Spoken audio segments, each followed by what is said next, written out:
Bonjour à toutes et à tous, bienvenue dans ce webinaire qui va porter sur le contenu du MOOC Ose les métiers de l'industrie du futur. Il va y avoir beaucoup d'intervenants aujourd'hui. Je propose de commencer par quelques petites consignes techniques pour vous expliquer comment ça va se passer. Nous avons 50 minutes à rester ensemble pour évoquer le sujet. Sur votre droite, en bas à droite, il y a un onglet qui s'intitule Sondage. Je vais vous demander de le renseigner pour qu'on sache un petit peu qui vous êtes, de manière à ce que cela nous permette d'ajuster notre discours. Toujours en bas à droite, il y a App, vous cliquez dessus et en haut à droite encore, il y a une sorte de petite cloche. Je vous propose de la décocher parce que sinon, il y a un petit son un petit peu désagréable à chaque fois qu'il y a quelqu'un qui poste sur le chat. À la fin de ce webinaire, il y a un mail qui va partir, qui va contenir à la fois la rediffusion et l'enregistrement de ce webinaire, la diapositive, et évidemment le lien vers le MOOC Ose les métiers de l'industrie du futur. Voilà, c'est fini. Je passe la parole à Martine Assar. Bonjour Martine. Bonjour Sandrine, merci pour ce passage de témoin. Alors, bienvenue à toutes et à tous dans ce live autour du MOOC Ose les métiers de l'industrie du futur. Je me présente, je suis Martine Assar, je pilote ce MOOC et je suis responsable de l'Observatoire des métiers et des compétences de l'Institut Mines Télécom, un réseau de 7 écoles d'ingénieurs et une école de management. Alors, au programme de ces 50 minutes, eh bien, 2 temps d'échange. Un premier qui sera consacré aux nouveaux visages de l'industrie moderne, numérisée, qui place l'humain au centre de ses activités, avec différents métiers qui vont vous être présentés à travers les parcours de nos invités. Vous aurez ensuite un second temps d'échange qui, lui, sera consacré à l'orientation, à comment favoriser vos trajectoires professionnelles dans l'industrie, mais aussi dans le numérique et dans la cybersécurité, puisque nous avons 2 invités qui vont parler de ce sujet-là, puisqu'elles sont en fait aussi engagées dans des associations qui ont pour vocation d'encourager les jeunes filles à intégrer beaucoup plus massivement ces secteurs-là. Vous aurez à l'issue de chacune de ces séquences des questions que nous allons prendre auprès de nos élèves ici présents, mais également de vous qui êtes à distance. Donc, n'hésitez pas à les formuler d'ores et déjà sur le chat. Vous aurez également la possibilité de pouvoir interagir aussi via le forum du MOOC. Sinon, je tenais également donc à remercier l'entreprise Festo et sa dirigeante Anne-Marie Martinez, qui nous fait le plaisir aujourd'hui de nous accueillir sur son site, sur l'Experience Center de Festo. Je co-animerai aussi ce live avec Frédéric Renal, qui va se présenter, qui va présenter l'ensemble de nos invités et démarrer ce premier temps d'échange. À toi, Frédéric. Merci, Martine. Alors, moi, je suis ravi de me retrouver chez Festo, où on avait fait quelques émissions pour parler d'industrie. Vous voyez d'ailleurs que nous sommes dans un environnement qui est très industriel, et j'ai Anne-Marie à côté de moi qui va nous présenter Festo en quelques minutes.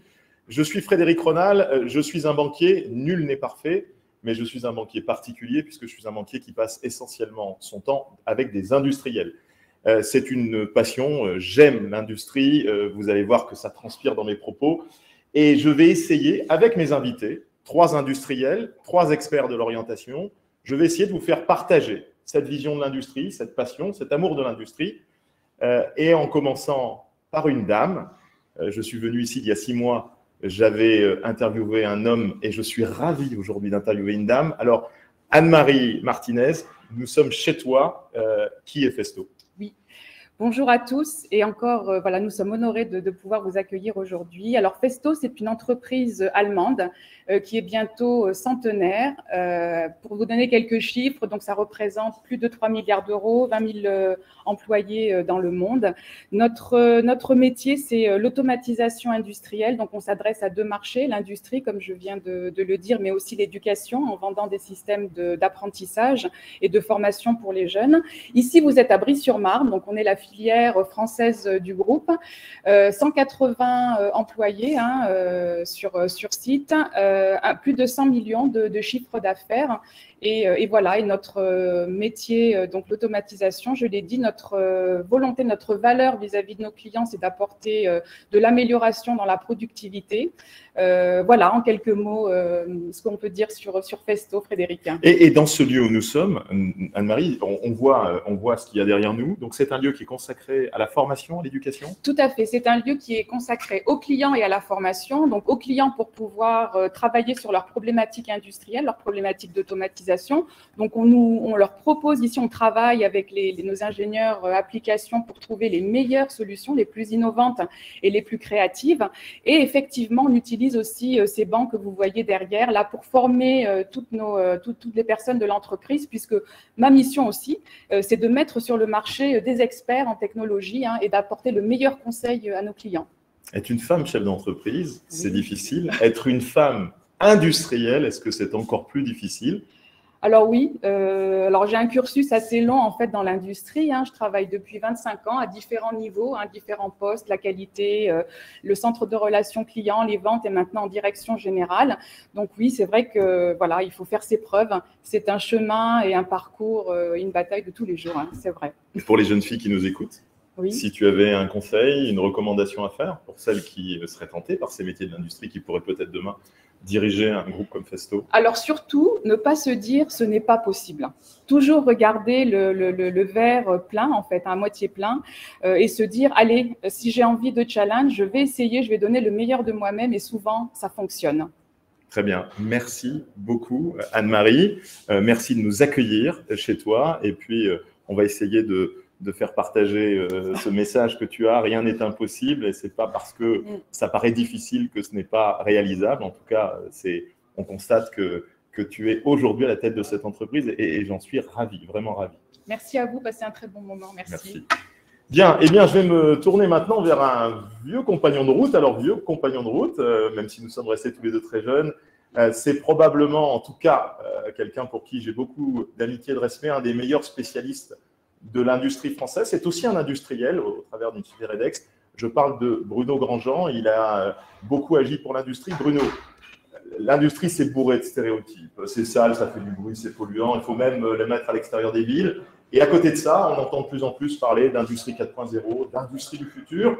Alors finalement, l'industrie aujourd'hui, c'est quoi? Et notamment en France. C'est vrai que l'industrie, merci Frédéric, elle vient de loin parce que l'industrie, elle a gardé cette image du 19e siècle, cette image d'une industrie effectivement polluante, de métiers pénibles, difficiles, avec une forte hiérarchisation des postes, des ingénieurs qui dirigeaient, des contremaîtres, des ouvriers. On a gardé cette image-là et cette image d'Épinal, elle nous colle encore à la peau. On a toujours cette image, notamment chez ceux qui sont éloignés de l'industrie, qui n'ont pas vu ces changements majeurs qui est arrivé avec le numérique, notamment. Le numérique a révolutionné les usines. Les machines sont devenues intelligentes. On n'est plus asservi. Vous savez, avant, une presse, par exemple, elle avait un certain rythme et l'homme s'adaptait au rythme de la presse. Aujourd'hui, c'est un robot qui fait ces tâches-là. Aujourd'hui, donc, on installe des logiciels partout, des réseaux. D'ailleurs, on le voit derrière nous. Je ne sais pas si à l'image, on peut le voir, mais on mélange du pneumatique avec du réseau informatique, avec de l'intelligence. Et donc, cette révolution numérique, elle a libéré finalement les hommes des tâches les plus difficiles, les plus pénibles. Et aujourd'hui, dans l'industrie, ce qu'il y a surtout, c'est du savoir-faire. C'est vraiment de l'intelligence. C'est vraiment du développement et c'est une communauté humaine qui a connu une révolution et où on trouve aujourd'hui des emplois très intéressants. Les bullshit jobs, ça n'existe pas dans l'industrie. On est vraiment une communauté de femmes et d'hommes, car il y a des femmes dans l'industrie de plus en plus et on est en train de rattraper ce retard qu'on avait d'ailleurs sur la société civile, je dirais, sur la société extérieure. Et donc l'industrie s'est réinventée et elle retrouve finalement aujourd'hui une certaine noblesse qu'on avait perdue. On se rend compte d'ailleurs avec la crise du Covid combien sont importants les industriels pour mettre au point un vaccin, pour assurer la production de masques, pour assurer la logistique qui va derrière tous ces défis que nous pose le Covid. Donc cette industrie, elle a besoin de communiquer plus pour se faire mieux connaître car elle a toujours cette image d'Épinal qui lui colle un peu au basket. Donc, très fier et très heureux de cette invitation et de pouvoir parler aux jeunes de l'industrie telle qu'elle est aujourd'hui, innovante, exportatrice, numérique et au cœur des enjeux de souveraineté, de développement de notre société. Je poserai d'ailleurs à chacun de nos invités industriels. Tu es tombé dans l'industrie étant tout petit. Qu'est-ce qui t'a amené à l'industrie? Quelle était l'image que tu en avais avant de rentrer dans ce secteur? Alors pour moi, c'est assez particulier parce que c'est un peu une tradition familiale. Mon grand-père était ingénieur, mon père a travaillé dans l'industrie, dans différents types d'industries. Et donc finalement, j'ai voulu poursuivre un peu ce chemin. Et étant imprégné d'industrie, j'ai vu cette révolution, cette transformation. Et finalement, je m'y suis trouvé bien dans l'industrie. J'ai voulu poursuivre cette tradition familiale et défendre justement cette industrie qui était vue comme quelque chose de désuet, d'obsolète, de dépassé. Comme l'agriculture avait perdu des emplois et s'était transformée dans l'industrie avait vocation, pour certains, à se transformer en service, une société du tertiaire. Et moi, je voyais à l'inverse une société hyper industrielle où tout devient aujourd'hui plus complexe, où on hybride des technologies, où on a besoin d'innover. Et donc, j'ai toujours défendu cette industrie qui, je crois, le mérite, notamment en France, où finalement on a perdu quelques combats auprès des pouvoirs publics ou dans la communication, mais où finalement il y a de formidables industriels et vraiment un métier, des métiers qui méritent d'être défendus. Patron de Redex, troisième génération, tu l'as dit.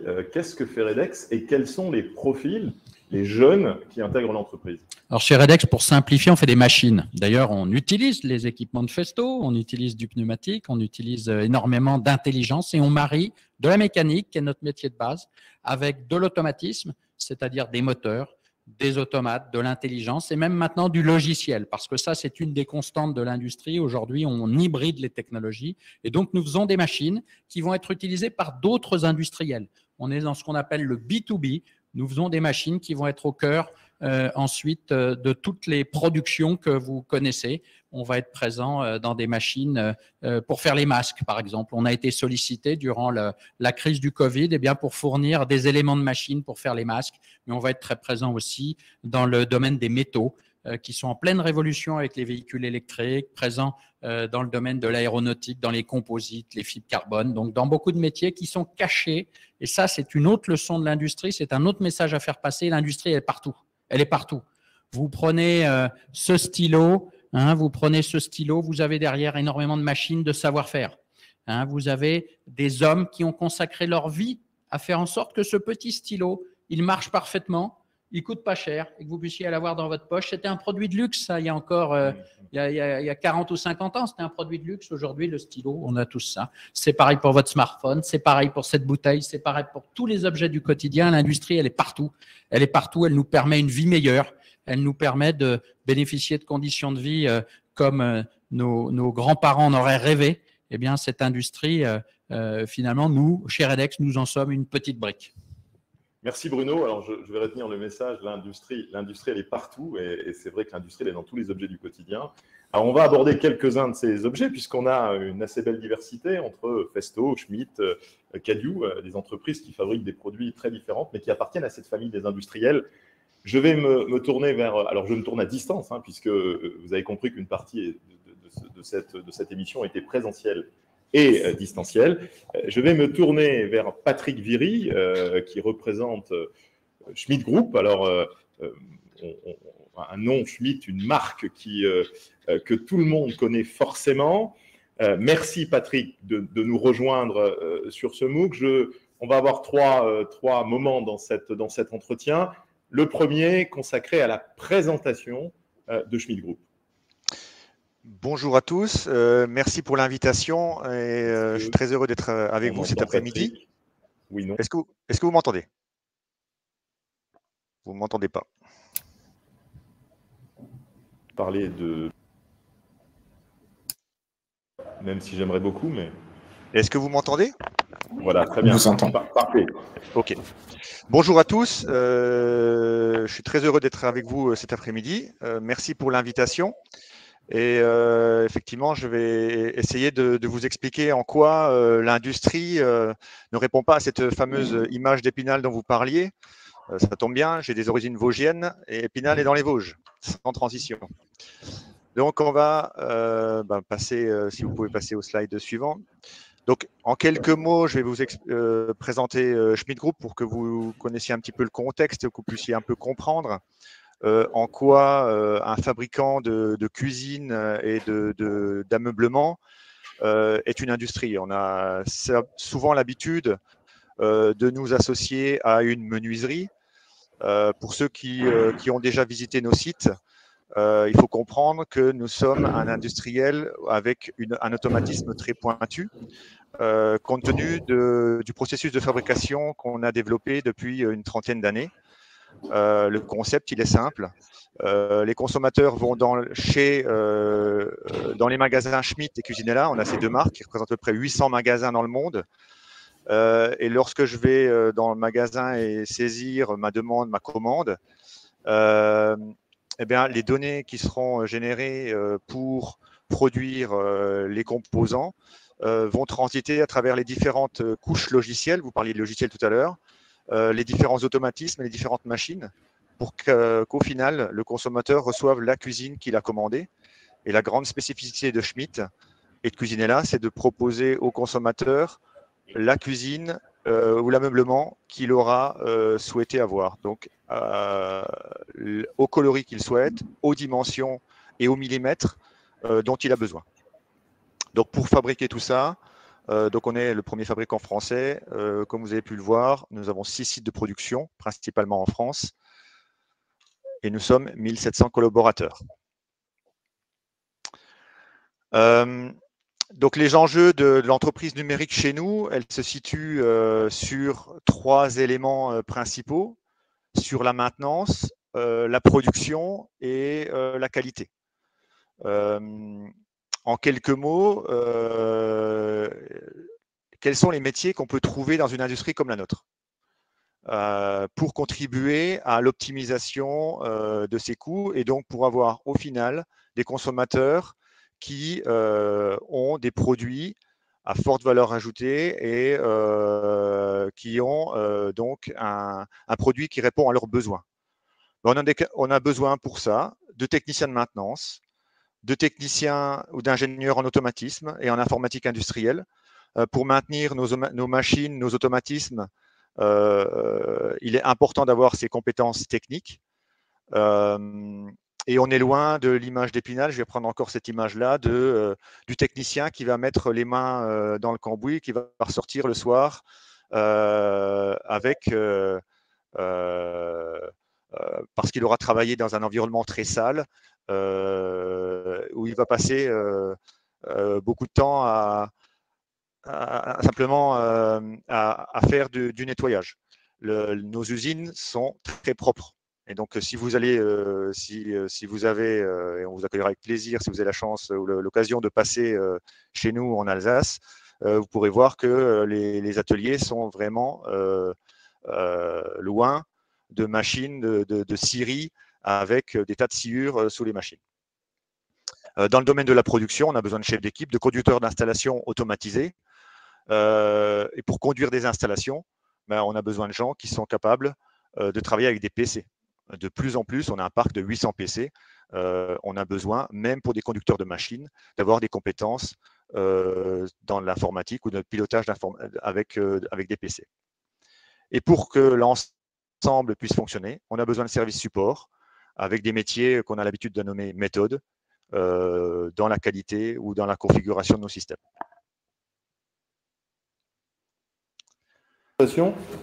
Il nous reste 1 minute. Rapidement. Il nous reste 1 minute. Je suis désolé, c'est extrêmement contraint. Oui. Je voudrais que tu nous donnes 2 informations. Quel est ton parcours? Qu'est-ce que tu as fait toi pour être aujourd'hui dans un industriel, chez un industriel? Et qu'est-ce que tu pourrais dire aux jeunes pour leur dire finalement, venez dans l'industrie? Alors, mon parcours, moi je suis passé par un parcours par une école d'ingénieur post-bac, en l'occurrence à l'INSA de Lyon, à Villeurbanne. Et je suis passé par différentes entreprises. Je suis passé par une PME, donc une petite entreprise pour vraiment apprendre sur le terrain le métier que j'exerce aujourd'hui et dans lequel je m'épanouis.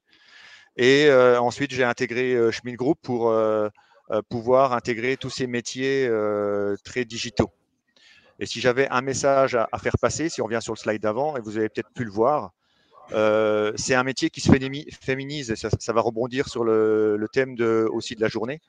En 2 ans, on a embauché 3 ingénieurs. C'est quelque chose qui, il y a 10 ans, était assez rare. Et de plus en plus, on a des candidats et des candidates de qualité dans ces métiers. Donc, mesdames, mesdemoiselles, je ne peux que vous encourager à aller dans ces métiers techniques qui sont loin d'être des milieux très machos. C'est vraiment, on a besoin de compétences dans tous les domaines techniques qu'on peut imaginer dans l'industrie. Merci. Merci beaucoup, Patrick. Je retiens ce message. Mesdames, mesdemoiselles, venez dans l'industrie. Il y a de la place pour vous et des métiers qui vont vous permettre de vous réaliser. On va traverser une partie de la France, passer de l'Alsace, de l'Est de la France à l'Ouest de la France, partir en Bretagne. Et là, je me tourne virtuellement vers Terence Carpentier, Cadieux Industrie. Nous sommes en Bretagne, nous sommes plutôt dans les équipements, les portails équipements de fermeture. Alors, Terence, même question. Une présentation rapide de Cadieux et puis derrière, une présentation rapide de ton parcours. Ça marche. Déjà, bonjour à tous. Merci pour l'invitation à participer à ce webinaire. C'est toujours intéressant de venir partager un peu son expérience et de faire un feedback pour tous les étudiants et ceux qui cherchent un peu leur voie. Alors, Cadieux Industrie, désolé, excusez-moi déjà aussi pour le contre-jour. On a la chance d'avoir un magnifique soleil en Bretagne aujourd'hui et je ne vous cache pas qu'on ne va pas bouder notre plaisir. Donc Cadieux Industrie, qu'est-ce que c'est? Donc c'est une menuiserie industrielle aluminium de 750 collaborateurs environ. Donc nous on fabrique des portails, des garde-corps, des clôtures.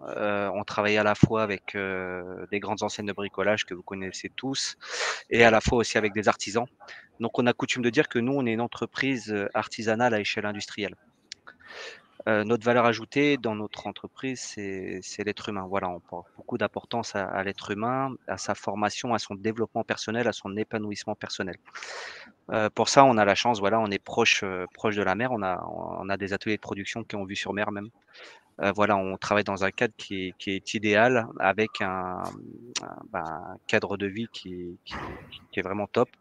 Et ça se ressent aussi sur les taux de chômage qu'on peut trouver dans le secteur, puisqu'on est à 3-4% de taux de chômage sur le bassin de Quimpérois. Nous, notre philosophie, c'est l'être humain en premier. Voilà, c'est safety first, hein, forcément. Donc, on va chercher en fait à accompagner notre croissance. Pour refaire un peu l'historique, ça fait 15 ans maintenant que je suis dans l'entreprise. Avant, je suis passé par d'autres sociétés type Airbus, Bonduel, Cummins, voilà, qui fabriquent des filtres pour l'automobile. Donc, j'ai fait un peu toutes les industries. Et ici, voilà, on a une croissance qui est exponentielle. On a une croissance à 2 chiffres tous les ans. Depuis 15 ans, nous sommes passés de 110 personnes, 13 millions d'euros de chiffre d'affaires à plus de 100 millions cette année et, comme je vous l'ai dit, quasiment 750 collaborateurs.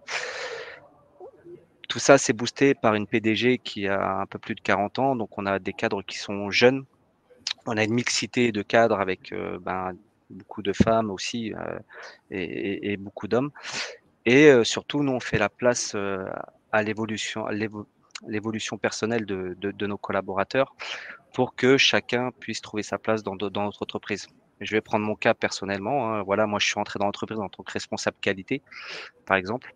Ensuite, ça a fonctionné, on m'a donné la sécurité, donc ça m'a permis de voir d'autres choses. Puis j'ai eu l'environnement, puis les flux de production, puis la direction de production, puis la direction des opérations. Et aujourd'hui, voilà, j'ai un peu plus de 400 collaborateurs, voilà, sous ma responsabilité à 40 ans cette année.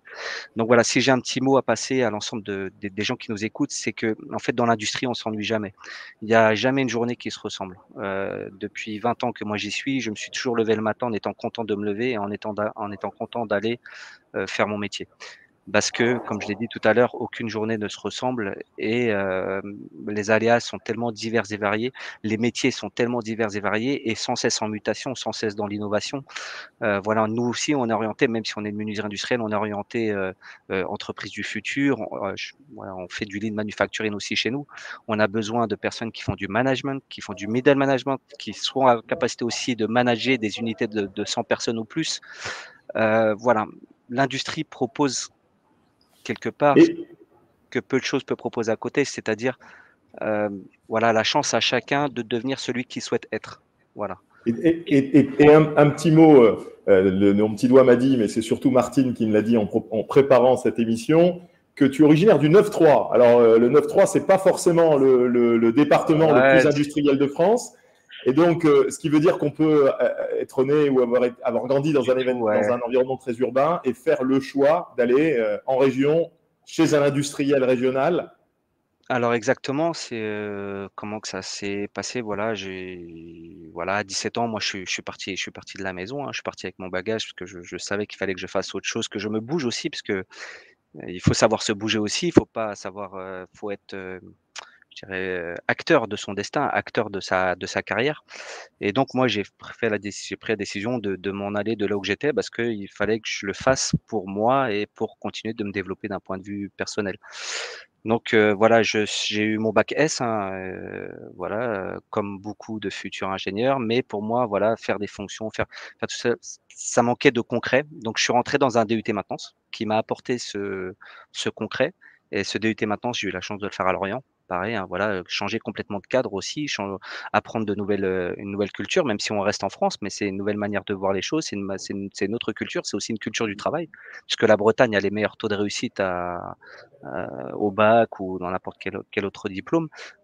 Une énorme, je dirais, importance dédiée à l'éducation en Bretagne, et c'est ce qui m'a plu beaucoup aussi, hein, vraiment je dirais des personnes travailleuses, hein, voilà, c'est ancré dans les gènes, hein, cette culture du travail.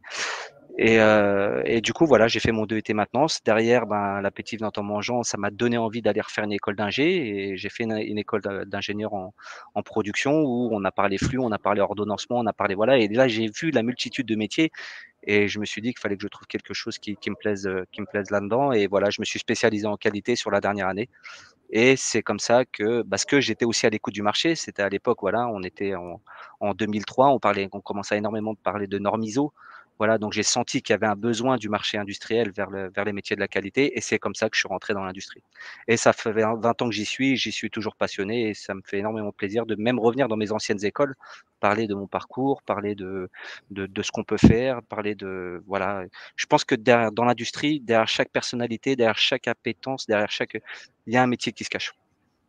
Très bien. Merci beaucoup, Cédric. En tout cas, merci pour ce parcours. Bravo. Hein. Aujourd'hui, tu es merci, à la tête de Terence, à la tête de 400 personnes, et tu es encore jeune. En tout cas, avec mon regard à moi, tu es encore quelqu'un de très jeune. Rien n'est impossible. Il faut être acteur de son destin. Et on va voir si notre troisième industriel a été aussi acteur de son destin, mais il est juste à côté de moi. Cédric Vandermersch. Alors, Festo. Cédric nous avait présenté dans une précédente émission les innovations. Il était très branché sur les innovations. Alors Cédric, Anne-Marie a présenté Festo. Dis-nous ce que tu y fais et puis parle-nous un peu de toi, parle-nous un peu de ton parcours. Alors, merci, très, très vaste question, je vais essayer d'être le plus concis possible. Comme mon nom le laisse indiquer, donc on va couvrir toutes les régions de France. Je suis originaire du nord de la France, hein, je suis originaire de Lille. J'ai grandi au milieu des petites maisons de briques rouges et au milieu de personnes avec des accents plus ou moins prononcés. J'espère que ça s'entend pas trop d'ailleurs. Donc évidemment, le Nord, berceau de l'industrie, terre d'industrie, mais qui n'était pas forcément au top de sa forme, qui commence seulement un peu à récupérer d'un point de vue industriel et d'un point de vue économique. J'ai tout de suite voulu travailler non pas dans l'industrie, mais plutôt dans des secteurs. Au tout début, je voulais par exemple devenir designer automobile. Après, j'ai voulu plutôt m'orienter vers l'aéronautique. Puis j'ai fini par découvrir au fur et à mesure de mes lectures, de ma culture, la science-fiction et donc après la robotique. Et c'est ce qui m'a donné envie du coup de pouvoir après m'engager un petit peu plus dans l'industrie. Donc, je vais dire que j'ai fait un parcours relativement classique, même si on devrait plus le dire ainsi aujourd'hui, parce qu'il y a tellement de pluralité de profils. Donc, j'ai fait bac S, école d'ingénieur, après une prépa, et puis après, j'ai débarqué au sein de Festo. Aujourd'hui, je suis ingénieur en application en intelligence artificielle, après être passé justement par une entreprise de robotique. Mais je vais avoir un profil beaucoup plus généraliste que ce qu'on peut s'imaginer. Donc, c'est-à-dire que je ne vais pas du tout avoir un profil de mathématicien, je vais être plus dans la partie gestion de projet. Et c'est toute la magie de l'industrie, c'est qu'elle va permettre une très grande pluralité de profils, qu'on soit plus ou moins technicien, qu'on soit plus ou moins généraliste, qu'on soit plus ou moins créatif. Il va y avoir énormément de latitudes qui vont être ouvertes, qui vont être autorisées. Donc moi, j'aurais plus tendance à me catégoriser comme profil généraliste, ce qui va m'ouvrir énormément de portes, énormément de domaines. C'est d'ailleurs une grande chance et ce qui va me permettre de pouvoir évoluer donc, dans plusieurs strates, soit la robotique, soit aujourd'hui donc l'intelligence artificielle. L'idée, comme je le disais, c'est que c'est surtout une porte ouverte à la créativité. Aujourd'hui, l'industrie, c'est uniquement de la créativité. Il n'y a qu'à voir tous les produits aujourd'hui qui font un tant soit peu rêver, hein, qui baignent un peu justement notre idéalisme, que ce soit des belles voitures, que ce soit des beaux produits de maroquinerie de luxe, j'en passe. Il y a toujours un métier, il y a toujours un savoir-faire qui passe par de l'industrie. Donc, peu importe la façon dont on veut l'exprimer, l'industrie va permettre la satisfaction de l'expression d'un savoir-faire et surtout la satisfaction d'avoir un produit bien fait, et un travail en tout cas qui est hautement qualitatif et qu'on peut valoriser auprès de soi-même, mais surtout auprès des autres. Et ça, aujourd'hui, évidemment, à notre époque, c'est quelque chose qui est assez important. Comment on s'y retrouve finalement dans tous ces métiers? Parce qu'on vient de parler d'industrie et vous avez tous une expérience différente, des origines finalement différentes, dans des métiers qui sont très différents. On a parlé de robotique, on a parlé d'ameublement, de menuiserie industrielle, on pourrait parler demain de plasturgie ou de chimie. Quand on est un jeune et qu'on veut s'y retrouver un peu dans ce maquis pour essayer peut-être de choisir une voie, quels sont les conseils que tu peux donner? Comment on peut s'orienter finalement? C'est aussi encore une question assez vaste, donc je vais essayer de rester concis. Il y a aujourd'hui beaucoup de moyens qui vont nous permettre d'accéder à diverses informations. L'idée, c'est de ne pas essayer de se mettre la pression en se disant il faut absolument que je trouve mon profil avant tel âge, ou il faut absolument que je trouve mon école idéale qui sera directement... en tout cas, qui me créera le meilleur profil. L'un de mes meilleurs amis, qui est aussi ingénieur ici, a fait 2 ans d'école de kiné avant de basculer vers la technicité, l'ingénierie. Donc, pour dire qu'il n'y a absolument rien de tracé, il faut surtout être curieux. On a aussi, là encore, par rapport à tous les outils dont on a à la disposition aujourd'hui, énormément d'accès à la curiosité pour découvrir de nouveaux secteurs, de nouvelles choses. C'est ce qui va nous permettre, en fait, d'idéaliser, d'imaginer tout ce qu'on va pouvoir faire, tout ce qu'on va pouvoir créer par la suite. Donc, il n'y a pas en soi de parcours spécifique. Comme je le disais, moi, je n'étais pas en soi fasciné par l'industrie, mais c'était plus des secteurs qui me parlaient, qui m'évoquaient quelque chose. À partir du moment où on a cette attache, après, il ne tient qu'à nous juste de creuser un petit peu plus dans ces domaines-là. Après, est-ce que ça va être dans l'industrie? Ça peut être aussi littéralement autre chose, mais l'important, c'est en tout cas de cultiver sa créativité et cultiver sa curiosité. Alors, Terence l'a dit tout à l'heure, il sort de ses études en 2003. En 2003, effectivement, le sujet de la qualité, les premières normes, en tout cas le sujet de la qualité, c'est un sujet prégnant. Et il se dit, tiens, est-ce que c'est dans ce sujet, c'est peut-être sur ce sujet qu'il faudrait que je m'investisse? Aujourd'hui, de ce que tu perçois de l'industrie, les grandes tendances, les grands courants, ce qui va construire finalement l'industrie de demain? La personnalisation, on est clairement dans une tendance où, évidemment, avec l'impulsion de l'industrie 4.0, donc cette nouvelle révolution industrielle, on sort d'une économie basée sur la globalisation et vraiment le mass market, sur quelque chose de plus personnalisé. Tous réunis dans cette salle, ou vous qui nous écoutez, vous avez tous la volonté d'avoir des produits qui vous ressemblent, qui soient un petit peu plus personnalisés. Mais ça ne va pas se faire tout seul et il faut évidemment qu'il y ait une industrie qui puisse répondre à cette demande. Donc aujourd'hui, la personnalisation est très certainement l'enjeu majeur de l'industrie parce qu'on a cette volonté de se différencier et peut-être d'avoir un petit peu plus d'identité dans notre façon de nous exprimer. Et l'industrie, je reviens encore sur cette notion de créativité, c'est un parfait moyen pour transcrire cette volonté-là. Et puis toi, tu travailles dans un secteur l'IA qui fait rêver beaucoup de monde. Je suis ravi d'apprendre que c'est Isaac Asimov qui t'a amené vers ton métier. Et Star Wars. Ouais. Et Star Wars pour tous les lecteurs de science-fiction. Merci Cédric. Merci. Je vais repasser la main à Martine. Il y a peut-être des questions de nos jeunes. Effectivement, de passer aux questions. Alors, est-ce que vous avez une question de prête à poser à une personne qui est ici avec nous ou bien à distance? On a plusieurs questions, notamment une de Théo. Il faut se lancer. Le plus dur, c'est le premier. Bravo. Alors, je me demande dans l'entreprise le nombre de métiers qu'il y a, parce qu'on est dans l'industrie, mais il y a plusieurs types de métiers. Et du coup, je me demande à peu près à combien il y en a-t-il? Alors, il y en a beaucoup. Bruno, je passe le micro pour voir un petit peu. Oui, il y a énormément de métiers différents. Beaucoup de métiers qui réclament une intelligence manuelle, pratique, concrète. Ça, c'est quelque chose de très important dans l'industrie. On a besoin de gens qui sont des experts, plus théoriciens, mais beaucoup de gens qui font des choses pratiques, concrètes. Et puis, contrairement à ce qu'on pense, dans l'industrie, il n'y a pas que des personnes ayant des parcours technologiques ou même scientifiques. On a même besoin de littéraires dans l'industrie. On a besoin de juristes, on a besoin de communicants, on a besoin de… Même de financiers. Bon, les financiers, ça, effectivement, bon, un tout petit peu. Mais donc, il y a une diversité d'emplois très importante dans l'industrie. Et donc, tous les profils sont les bienvenus. Et d'ailleurs, le mélange est un élément de réussite de l'entreprise, d'avoir des personnes ayant des parcours différents, des gens aussi qui deviennent ingénieurs par l'acquisition de connaissances dans l'entreprise. On n'est pas obligé de rentrer avec un diplôme d'ingénieur dans l'entreprise. Moi, je connais des jeunes qui ont démarré avec un CAP, qui ont très, très bien réussi, qui ont pu gravir tous les échelons. Donc, on a besoin d'une complémentarité d'expérience et il y a énormément d'emplois divers, différents. Et je pense que le meilleur moyen de comprendre l'industrie et de voir ce que l'on aime et ce que l'on n'aime pas aussi, c'est de venir faire des stages. C'est vraiment quelque chose que je recommanderais à tous les jeunes, de venir venir faire des stages. Et nous avons tous été stagiaires. Moi, j'ai fait énormément de stages qui m'ont permis de comprendre ce que j'aimais et ce que je n'aimais pas. Et je pense que c'est le meilleur moyen de découvrir ces emplois qui parfois paraissent un petit peu lointains, compliqués. On se demande comment puis-je accéder à ces technologies. On a tous démarré comme ça. Et donc, les stages dans les entreprises industrielles, on considère que c'est notre… On se doit d'offrir des stages aux jeunes parce qu'on a tous été stagiaires nous-mêmes et on a tous commencé un petit peu comme ça. Merci Bruno.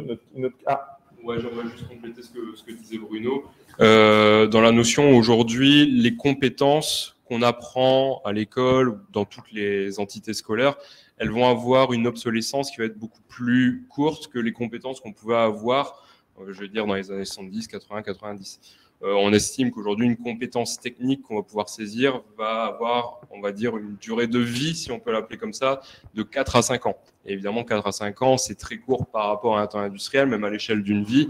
Donc, ça veut dire qu'il va falloir sans cesse se réinventer. Et de la même façon, on va pouvoir exprimer et exercer de nombreux métiers tout au long d'une carrière.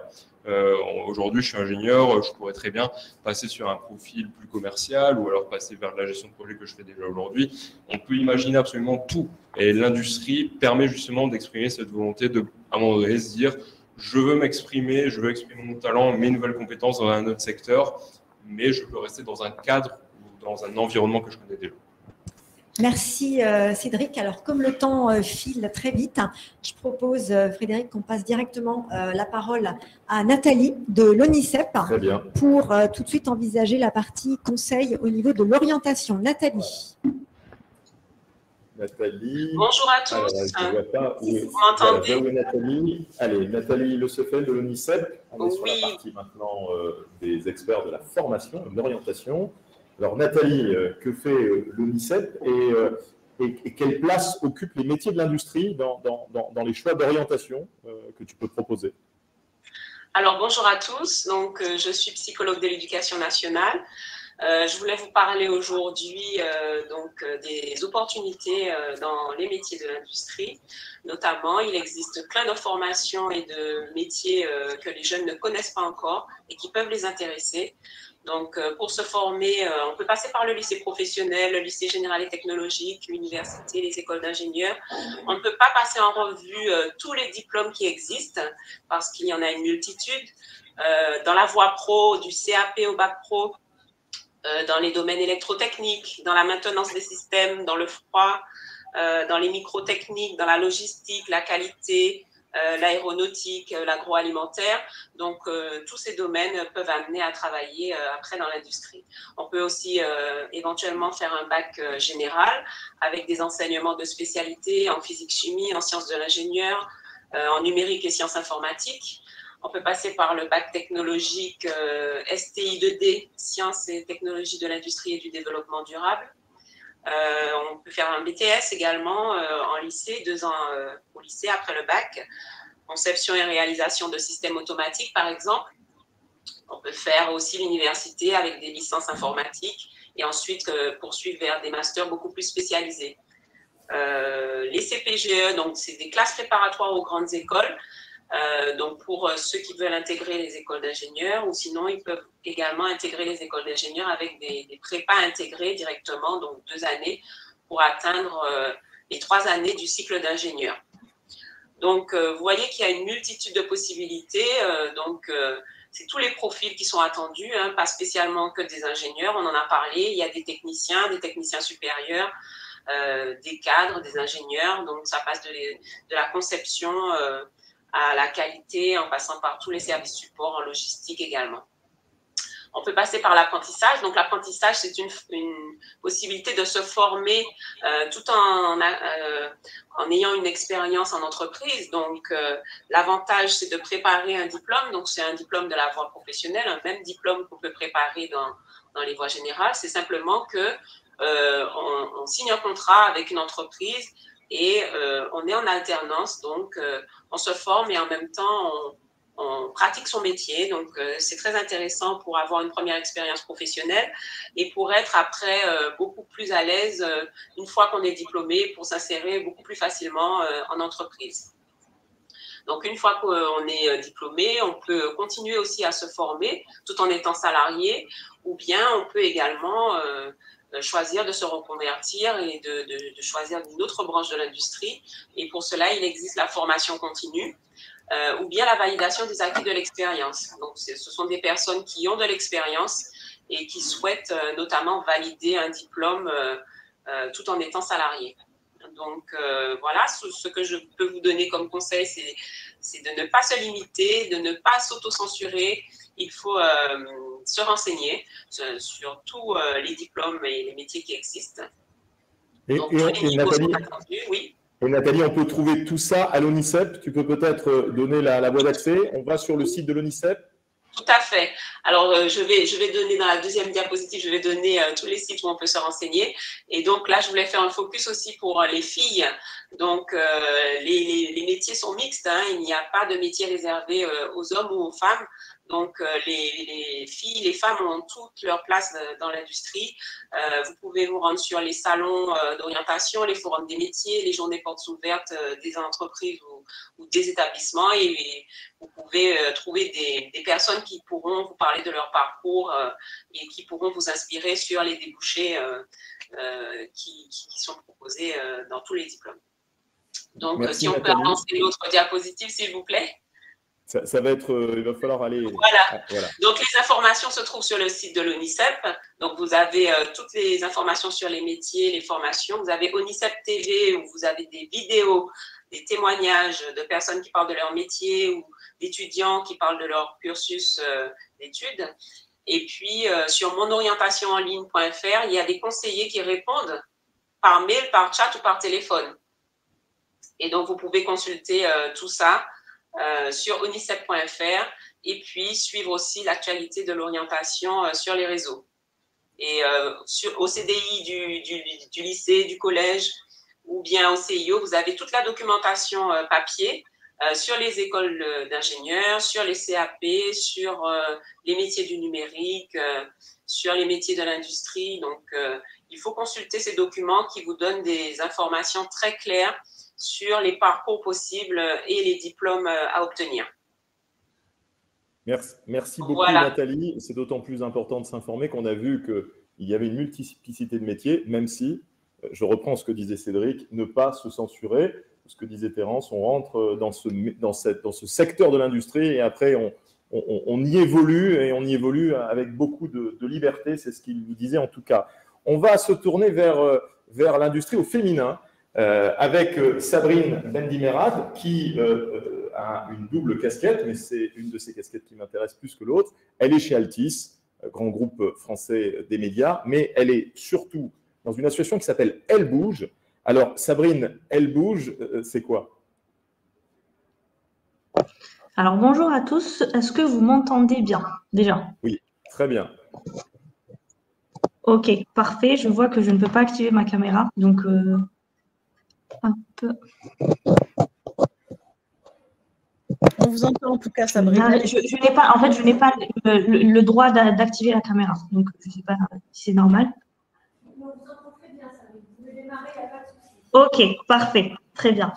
Donc, je suis Sabrine Bendimerat, je suis salariée au sein du groupe EDF. EDF, premier producteur et fournisseur d'électricité en France et en Europe. 165 000 salariés environ, avec 25% de femmes. Moi, j'exerce le métier d'ingénieur en intelligence artificielle au sein d'EDF. Et je fais partie d'une association qui s'appelle Elle Bouge. Donc, je suis marraine dans cette association. Donc, le rôle de l'association, c'est vraiment d'informer les jeunes filles sur les possibilités de carrière scientifique. C'est aussi de susciter des vocations et de présenter en fait la palette des différents métiers techniques qui existent. Donc, ça se fait à travers plusieurs événements qui se déroulent tout au long de l'année. Donc, ça peut être des visites sur site d'entreprise, des conférences, parfois des ateliers de coaching. Donc, pour former les jeunes filles justement aux entretiens, à faire des CV, des lettres de motivation. Mais ce qu'on place vraiment au centre des événements, c'est la rencontre entre marraines et jeunes filles pour justement promouvoir tout ce qui est, enfin, promouvoir les rôles modèles. Voilà. On a beaucoup parlé de l'industrie qui était très souvent une industrie masculine. Alors, on voit aujourd'hui une ouverture, d'abord parce que l'industrie a besoin de diversifier ses sources de recrutement. On voit de plus en plus de jeunes femmes venir vers l'industrie, mais ce qu'on entend aussi beaucoup, c'est que ces jeunes femmes viennent dans certains métiers de l'industrie et pas dans tous, et notamment des absences remarquées sur les métiers de la fabrication, de la production. Est-ce que tu partages cette analyse qui est faite et comment est-ce qu'on peut attirer des jeunes femmes dans l'ensemble des métiers de l'industrie ? Alors, c'est vrai qu'aujourd'hui, il y a un gap dans les métiers techniques, peu importe lesquels, les métiers de la production. Il faut aussi parler des métiers du numérique. Donc, malheureusement, les études scientifiques et techniques souffrent d'une image qui ne leur correspond pas. Donc, souvent, on va s'imaginer un travail un peu solitaire derrière un ordinateur. Alors, je pense qu'il faudrait montrer, c'est que les débouchés sont nombreux dans des secteurs porteurs, il faut le dire, avec de bons salaires et une bonne insertion professionnelle. Donc, il est très important justement de se rapprocher des jeunes, de les informer et de leur présenter la palette des métiers qui existent. Un conseil à donner ou une recommandation à faire aux jeunes filles qui nous écoutent et qui pourraient être tentées, mais qui hésitent, ou peut-être qui n'ont pas pensé forcément à ces métiers de l'industrie? Alors déjà, le MOOC porte très bien son nom, donc oser, ne pas s'auto-censurer. C'est très important de déconstruire les stéréotypes de genre selon lesquels il y a des métiers d'hommes et des métiers de femmes. En fait, il n'y a pas de métier sexué, il n'y a que des compétences. Donc, ne pas aussi hésiter à se rapprocher d'associations comme Elle Bouge. De toute façon, toutes les informations sont disponibles sur le site. On peut prendre rendez-vous, envoyer des mails à des marraines, contacter des marraines dans des secteurs qui nous intéressent et pouvoir en discuter, comprendre le métier et les différentes débouchés. Bon, à ce titre, j'aimerais intervenir parce qu'il y a sur le forum de ce webinaire des questions qui sont tout à fait en liaison avec ce que disait Sabrine. C'est que on a une question qui dit « Qu'est-ce qui se passe pour les femmes quand elles tombent enceintes ?» Et ça relève d'un certain nombre de choses qui ont peut-être existé à une époque, mais qui aujourd'hui ne sont plus d'actualité.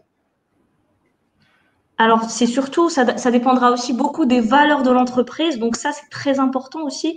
Donc, choisir une entreprise avec des valeurs importantes et solides autour de tout ce qui est mixité et diversité. Donc, notamment, je pense que pour les jeunes femmes, justement, le choix de l'entreprise doit être aussi très important. Et c'est c'est vraiment un vrai levier sur lequel on doit travailler et ne pas hésiter aussi à poser des questions lors d'entretiens sur comment ça se passe pour les femmes, en interne aussi, parce que le turnover, il est super important. Donc, même si on arrive à recruter des femmes, ce qu'il faut regarder, le plus important dans une entreprise, c'est est-ce qu'on arrive à les garder? Et ça va être un indicateur important, pour une femme et pour le choix de l'entreprise. Merci beaucoup, Sabrine. En tout cas, pour rassurer toutes les jeunes filles qui nous écoutent, nous sommes dans une entreprise ici dirigée par une femme. La directrice générale de Redex, l'entreprise, est une dame. La présidente de Schmitt est une dame. La présidente de Cadieux Industries est aussi une dame. Et ce n'est pas une volonté délibérée de notre part. C'est qu'il y a de plus en plus de femmes à la tête de nos industries. Et ce qu'on est en train de faire aujourd'hui le démontre pleinement. On va parler maintenant d'un autre sujet. Alors, c'est un sujet qui fait couler beaucoup d'encre. On va parler de cybercriminalité. Alors, avec Hakima Kadri, le CEF6, une femme qui travaille dans les domaines de la cybercriminalité. Et là, il faut absolument nous en dire un peu plus. Bonjour à tous. C'est bon. Donc, cybercriminalité, mais pas que. On va parler pour situer un peu, on va commencer par parler de cyberespace. Donc, le cyberespace est un monde parallèle aujourd'hui de notre monde de réalité et il est composé tout simplement de tous les objets qui sont connectés. Et je dis bien objet, ça veut dire que ce n'est pas seulement un mobile, ce n'est pas un PC, c'est pas un serveur, c'est aussi une machine à laver connectée, un réfrigérateur, un appareil industriel, un stylo connecté. Donc tout ça représente le cyberespace. Et cet cyberespace est menacé par la cybercriminalité. Donc, et qu'est-ce qu'on fait pour ça? On fait ce qu'on appelle la cyberdéfense. C'est quoi la cyberdéfense? C'est l'ensemble des techniques, des moyens techniques et non techniques qu'on va mettre en place pour contrer cette cybercriminalité. Et pour utiliser enfin la technique, on arrive à ce qu'on appelle la cybersécurité. Et là, on est dans la sécurité du système d'information. Et donc aujourd'hui, je représente le cercle des femmes de la cybersécurité. Bon, on va me dire, c'est quoi et pourquoi on a besoin d'une association de femmes pour la cybersécurité. Donc déjà, le CEF6 est une association qui a été montée en 2016 par sa présidente actuelle qui est Nassira Salvan et qui promeut la cybersécurité auprès des femmes. Pourquoi? Je vais vous donner des chiffres. Aujourd'hui, d'après la dernière étude qui a été faite en 2021, il y avait 3,5 millions de postes ouverts pour la cybersécurité. Sur ces postes-là, on va retrouver l'étude qui vient après. On a 20% de postes dans le monde qui sont dédiés pour les femmes. On avance un peu plus et on descend dans les chiffres malheureusement pour vous parler d'une étude de l'ANSSI de 2021 qui, elle, diminue encore le chiffre parce que 90% des professionnels de la cybersécurité, ne sont pas des femmes. En fait, ce sont des hommes. Et là, pour les postes de dirigeants, on peine à arriver à 5% de femmes. On est plutôt vers les 3%. Donc, ces chiffres-là, pour moi, sont alarmants quand même dans une filière qui est demandeuse de ressources, qui peine à avoir des ressources. Donc, ça veut dire qu'on se prive déjà de la moitié de nos ressources, puisque la moitié sont des femmes. Donc, pourquoi ? Parce que d'abord, toutes ces préjugés qu'on a dans la société, donc qui sont en plus, confirmés par les multimédias. Il y a aussi la méconnaissance des métiers, des différents métiers auprès des femmes, et il y a peu de modèles aussi de femmes dans ce domaine-là. Est-ce qu'on a besoin de cette mixité? Oui, on a besoin de cette mixité. D'abord parce que, comme j'ai dit, c'est la moitié des ressources et dont a besoin cette filière qui en demande de plus en plus.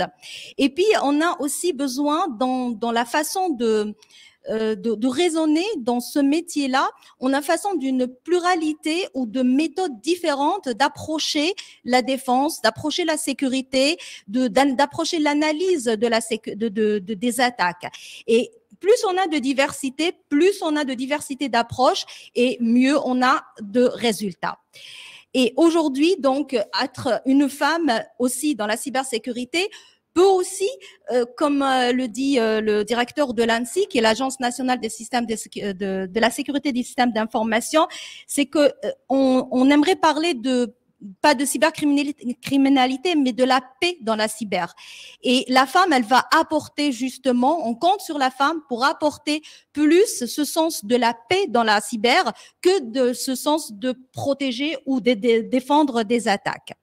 Alors, le cercle des femmes de la cybersécurité, une association qui promeut justement la cybersécurité, comment? On a dit qu'il y avait une méconnaissance des métiers. Alors, avec, par exemple, le livre qui a été édité en 2019 par cette association, on va trouver l'ensemble des métiers qu'on peut retrouver dans la cybersécurité avec les formations qui peuvent nous permettre d'atteindre ces métiers, et aussi on va trouver des témoignages là, donc on répond au point de la méconnaissance, de manque plutôt de modèles. On va trouver pratiquement 30 profils de femmes dans la cybersécurité, dans des métiers différents de la cybersécurité. En plus de ce livre-là, donc le CEF6 fait des mentorats, c'est-à-dire pour des femmes qui sont en reconversion professionnelle, c'est-à-dire qui viennent d'autres métiers que la cybersécurité. Elle va les accompagner pour intégrer la cybersécurité, ou pour des étudiants, ou pour des nouveaux recrutés aussi. Ça, c'est les mentorats. On a des programmes de masterclass chaque mois. On a une masterclass, c'est-à-dire quoi? C'est-à-dire qu'on va prendre un sujet qui est d'actualité et on va parler autour de ce sujet pour le faire connaître par l'ensemble des adhérents de l'association, sachant qu'on approche les 400 adhérents au CEF6. On organise des job dating pour les étudiants, pour les reconvertis, pour les gens qui cherchent de l'emploi dans la cybersécurité, avec l'ensemble des partenaires qu'on a, et on en a beaucoup de partenaires. Et enfin, on en fait aussi de la sensibilisation, c'est-à-dire qu'on va voir les écoles d'ingénieurs, on va participer à des événements avec les étudiants, et on va faire de la sensibilisation et auprès des jeunes, mais aussi auprès des entreprises par rapport à l'insertion de la femme dans les métiers de la cybersécurité, et on fait de la sensibilisation de la femme pour qu'elle ait plus peur de la cybersécurité. Merci Akima. Et ce qu'on pourra faire, c'est essayer de poster l'adresse ou l'adresse mail de l'association. Peut-être, si les informations de ce document sont en numérique, de les poster. Tout à fait. Merci beaucoup à tous. Je vais repasser la main à Martine parce que nous arrivons au bout de cet échange passionnant comme d'habitude. Martine, comme d'habitude, absolument. Comment est-ce qu'on peut conclure sur un sujet aussi vaste? Ah bah alors là, on ne va pas conclure, on va se donner rendez-vous, je pense, pour une nouvelle édition parce qu'il y a beaucoup de choses à dire, et c'est vrai que voilà, merci en tout cas à chacun d'avoir pu s'exprimer. Pas autant peut-être qu'il aurait souhaité, mais en tout cas, j'espère que suffisamment de messages vous sont parvenus pour vous donner envie d'être curieux, comme on l'a entendu, et d'oser aller vers ces métiers de l'industrie qui sont des beaux métiers, des métiers passionnés et des métiers passionnants aussi qui demandent juste à être découverts. Donc, allez-y, suivez les conseils de Nathalie en vous rendant sur tous les espaces où vous pouvez trouver des ressources pour vous alimenter. N'oubliez pas non plus de vous inscrire au MOOC, puisque le MOOC vous donne vraiment une amplitude très large de connaissances sur l'ensemble des secteurs de l'industrie. 18 métiers également sont envisagés avec des voies d'accès, avec également des fiches pour connaître quel type de compétences sont nécessaires. Bref, voilà, vous avez à disposition plein de ressources, il ne tient qu'à vous d'aller les chercher. On n'a pas pu prendre plus de questions parce qu'effectivement, voilà, on était un peu contraint par ce timing, mais je vous invite en tout cas sur le MOOC, si vous êtes inscrit, à déposer vos questions sur le forum. C'est un espace d'échange et nous nous engageons à pouvoir vous répondre rapidement à chacune de vos questions. Donc, je voulais également, avant qu'on se quitte, remercier l'entreprise Festo, Anne-Marie, Raphaël, Charlotte, José, Cédric, qui nous ont accueillis et qui se sont engagés pleinement dans ce projet. Je voulais également remercier nos lycéens qui sont présents, qui sont venus, et j'espère qu'on les a peut-être inspirés, comme vous également, qui êtes à l'autre côté de l'écran, les parents également, puisque vous êtes, sachez-le quand même, des grands prescripteurs de l'orientation de vos enfants. Alors, ayez confiance, l'industrie, c'est encore une filière qui a de l'avenir, donc n'hésitez pas à orienter aussi vos enfants vers ces filières-là. Je remercie tous nos intervenants en présence et à distance d'avoir joué le jeu de ce timing un peu contraint. Et puis, merci beaucoup, Frédéric. Voilà, donc si tu as un petit mot de la fin. Bah, moi, je vais dire merci à tous. Voilà. Rendez-vous pour un prochain MOOC. Il y en aura d'autres. Hein. Moi, j'ai pris beaucoup de plaisir. Alors, j'imagine qu'il y en aura d'autres. Mais il y en aura d'autres. Et puis, je vais faire comme le président de la République. Vive l'industrie. Et ben voilà, vive l'industrie. Ce sera le mot de la fin. Merci beaucoup.